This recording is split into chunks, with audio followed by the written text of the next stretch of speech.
தமிழொலி சொந்தங்களுக்கு வணக்கம். தமிழொலியின் இன்றைய காலை நேர தலைப்புச் செய்திகள்.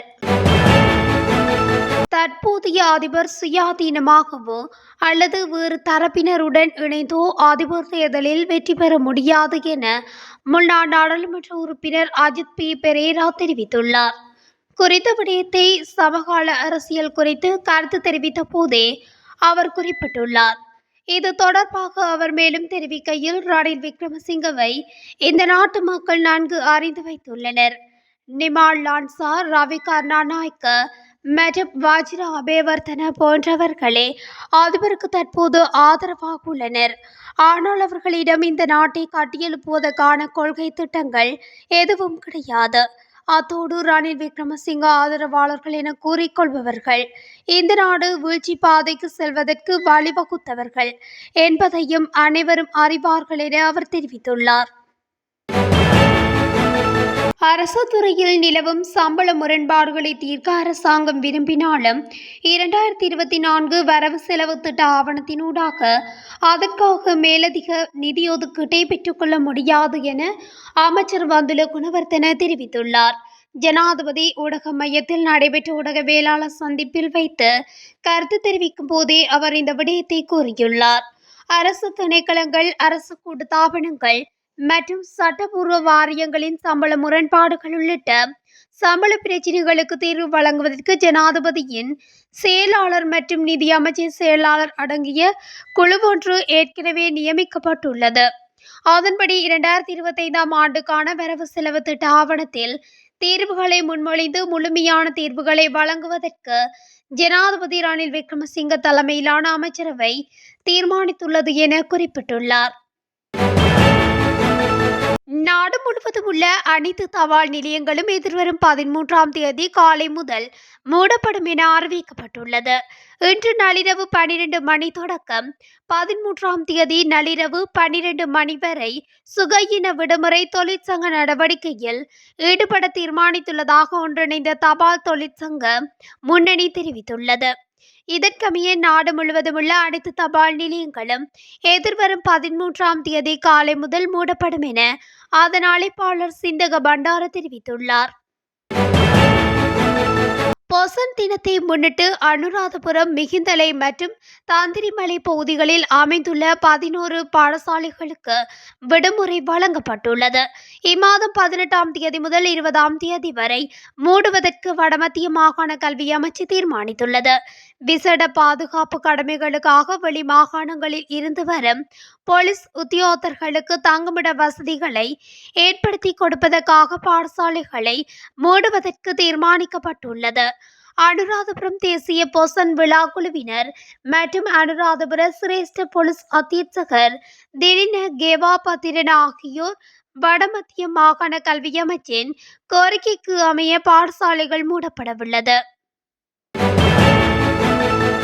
மொரகுக்கு என தனியார் வங்கியொன்றில் சற்று முன்னர் தீ பரவியுள்ளதாக கூறப்படுகின்றது. ஹொரணை மாநகர சபையின் தீயணைப்பு திணைக்கள அதிகாரிகள் தற்போது தீயை கட்டுப்படுத்தும் பணியில் ஈடுபட்டதாக போலீசார் தெரிவித்தனர். இந்நிலையில் தீ ஏற்பட்டமைக்கான காரணம் வெளியாகவில்லை. கம்பகா கொரகள்ள பிரதேசத்தில் இடம்பெற்ற துப்பாக்கிச்சூட்டு சம்பவத்தில் ஒருவர் காயமடைந்த நிலையில் லட்டுப்பெட்டியாள வைத்தியசாலையில் அனுமதிக்கப்பட்டுள்ளதாக போலீசார் தெரிவித்துள்ளனர்.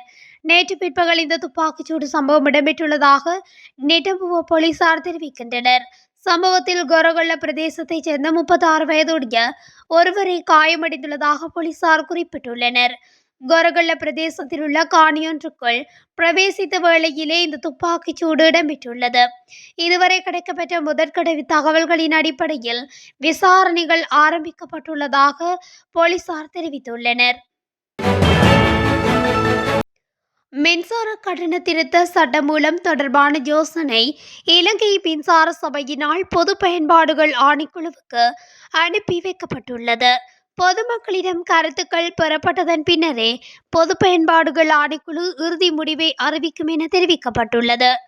அத்துடன் நிர்ணயிக்கப்பட்ட அலகுக்கான கட்டணத்தில் எந்தவித மாற்றமும் ஏற்படுத்தப்படவில்லை எனவும் குறிப்பிடப்பட்டுள்ளது. இதன்படி 0 முதல் 30க்கு இடைப்பட்ட அலகொன்றுக்கான கட்டணம் 8 ரூபாயிலிருந்து 6 ரூபாய் வரையும், 31 முதல் 60 வரையான அலகொன்றுக்கான கட்டணம் 20 ரூபாவிலிருந்து 9 ரூபாய் வரையும் குறைப்பதற்கு முன்மொழியப்பட்டுள்ளது. 61 முதல் 90க்கு இடைப்பட்ட அலகொன்றுக்கான கட்டணம் 30 ரூபாவிலிருந்து 18 ரூபாய் வரையும், 91 முதல் 180 வரையான அலகொன்றுக்கான கட்டணம் 50 ரூபாவிலிருந்து 30 ரூபாய் வரையும் குறைக்கப்படவுள்ளதாக மின்சக்தி மற்றும் வலுசக்தி அமைச்சர் காஞ்சன விஜயசேகர தெரிவித்துள்ளார். பத்திரமுள்ள தலாகேன பகுதியில் ஆயுதம் ஒன்றினால் தாக்கப்பட்டு பெண்ணொருவர் கொலை செய்யப்பட்டுள்ளார். கொலை செய்யப்பட்ட பெண்ணின் கணவரும் அவரது நண்பர் ஒருவரும் இணைந்து இந்த கொலையை செய்துள்ளதாக காவல்துறையினர் சந்தேகம் வெளியிட்டுள்ளனர். கொலை செய்யப்பட்ட பெண்ணும் அவரது கணவரும் தலாகேன பகுதியில் வாடகை வீடொன்றில் தங்கியிருந்த நிலையில் கடந்த 6ஆம் தேதி இருவருக்கும் இடையில் கருத்து முரண்பாடு ஏற்பட்டுள்ளது. இதனையடுத்து கணவன் தனது 44 வயதான நண்பருடன் இணைந்து மனைவியை கொலை செய்துவிட்டு தலங்கம காவல்துறையில் தமது வீட்டில் கொலை சம்பவம் ஒன்று இடம்பெற்றுள்ளதாக முறைப்பாடு அளித்துள்ளனர்.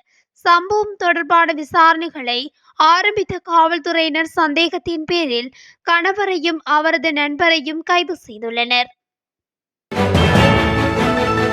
அரசாங்க வைத்தியசாலைகளுக்கு ஒரு வருடத்துக்கு தேவையான புற்றுநோய்க்குரிய மருந்துகளின் முதலாவது தொகுதியானது சுகாதார அமைச்சிடம் கையளிக்கப்பட்டுள்ளது. சுகாதார அமைச்சு மற்றும் அமெரிக்காவில் டே சான்ஸ் செரடிஸ் தொண்டு நிறுவனங்களுக்கு இடையேயான புரிந்துணர்வு ஒப்பந்தத்தின்படி இந்த மருந்துகள் நன்கொடையாக வழங்கப்பட்டுள்ளன. இதன் பெறுமதி 2,25,000 அமெரிக்க டாலர்கள் என குறிப்பிடப்பட்டுள்ளது. மட்டக்களப்பு வீதி தலங்குடா பிரதேசத்தில் முன்னாள் பாராளுமன்ற உறுப்பினர் எஸ். சிவமோகன் பிரயாணித்த வாகனம் வீதியை விட்டு விலகி மின்சார தூணில் மோதி பாரிய விபத்துக்குள்ளாகிய சம்பவம் செவ்வாய்க்கிழமை அதிகாலை இடம்பெற்றுள்ளது. குறித்த கார் பொத்துவிலில் இருந்து வந்து கொண்டிருந்த போதே இவ்விபத்து இடம்பெற்றதாகவும் சாரதியின் தூக்க கலக்கமே விபத்திற்கு காரணம் எனவும் தெரிய வந்துள்ளது. காரில் பயணித்த வவுனியாவைச் சேர்ந்த முன்னாள் பாராளுமன்ற உறுப்பினர் எஸ். சிவமோகன் உள்ளிட்ட 3 காயங்களுக்குள்ளான நிலையில் வைத்தியசாலையில் அனுமதிக்கப்பட்டுள்ளனர். மின்கம்பத்தில் மோதியதால் குறித்த பிரதேசத்தில் 2 மணி நேர மின் தடை ஏற்பட்டுள்ளது. மேலும் இச்சம்பவம் தொடர்பிலான மேலதிக விசாரணைகளை காத்தான்குடி போக்குவரத்து போலீசார் முன்னெடுத்து வருகின்றனர். மேல் சப்ரகமுவ மற்றும் வடமேல் மாகாணங்களிலும் கண்டி, நுவரெலியா, காலி மற்றும் மாத்தறை மாவட்டங்களிலும் அவ்வப்போது மழை பெய்யும் என எதிர்பார்க்கப்படுவதாக வளிமண்டலவியல் திணைக்களம் எதிர்வு கூறியுள்ளது.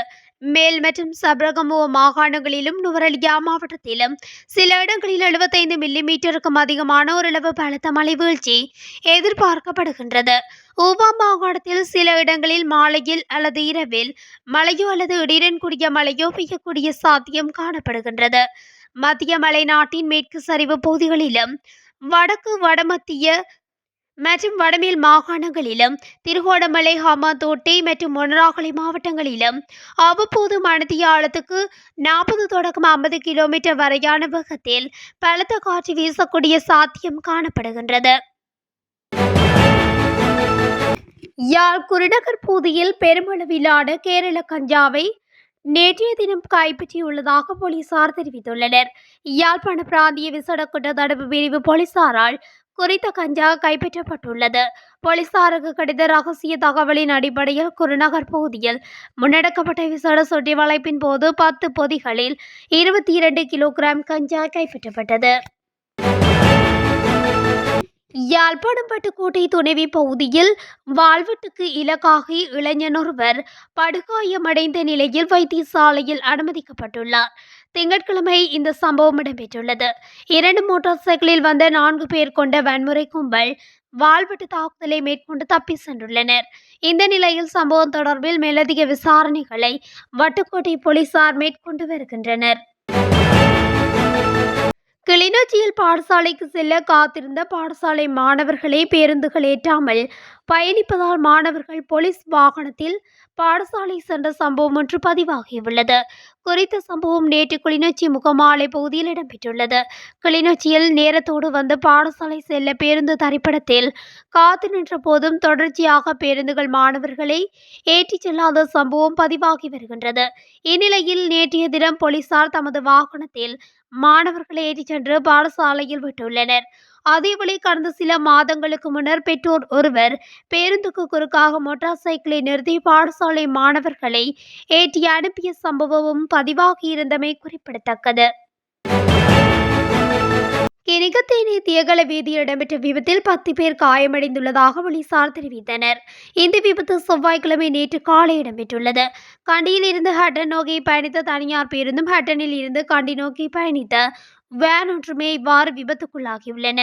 விபத்தின் போது பேருந்தில் பயணித்த 8 பேரும் வேனில் பயணித்த 2 காயமடைந்துள்ளனர். இதனையடுத்து காயமடைந்தவர்கள் சிகிச்சைக்காக அருகிலுள்ள வைத்தியசாலைகளில் அனுமதிக்கப்பட்டுள்ளனர். விபத்து தொடர்பில் பேருந்தின் சாரதி கைது செய்யப்பட்டுள்ளதாக போலீசார் மேலும் தெரிவித்துள்ளனர். ஹட்டன் கொழும்பு பிரதான வீதியில் மழை பெய்து வருவதால் அவ்வழியாக வாகனங்களை செலுத்தும் போது அவதானத்துடன் வாகனங்களை செலுத்துமாறு கினிகத்தேன போலீசார் சாரதிகளிடம் கோரிக்கை விடுத்துள்ளனர். இத்துடன் தமிழொலியின் இன்றைய காலை நேர தலைப்பு செய்திகள் நிறைவடைகின்றன. தொடர்ந்தும் செய்திகளை அறிந்து கொள்ள தமிழொலி ஊடகத்துடன் இணைந்திருங்கள். நன்றி.